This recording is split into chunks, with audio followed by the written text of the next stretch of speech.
Welcome to cherries kitchen. ఈరోజు tomato rice ఎలా చేసుకోవాలో చూద్దాం. దీనికోసం కుక్కర్లో కొద్దిగా ఆయిల్, 1 స్పూన్ నెయ్యి వేసి కాగాక అందులోకి జీలకర్ర, పచ్చిమిర్చి, ఆనియన్స్ వేసి వేయించాలి.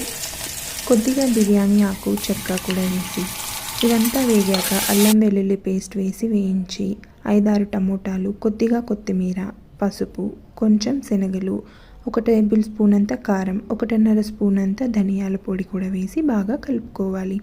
టేస్ట్కి సరిపడా సాల్టు, కొంచెం కసూరి మేతి వేసి ఇలా ఆయిల్ పైకి తేలేదాకా ఫ్రై చేసుకున్నాక 1 గ్లాస్కి 2 గ్లాసులంత వాటర్ వేసి ముందుగా కడిగి నానబెట్టుకున్న బియ్యాన్ని మనం ఇందులోకి యాడ్ చేసుకోవాలి.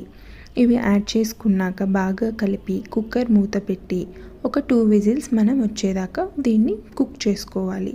తర్వాత గ్యాస్ తీసేసి దీన్నంతా మనం బాగా కలుపుకొని సర్వ్ చేసుకుంటే ఎంతో టేస్టీగా ఉండే టమోటా రైస్ మనకి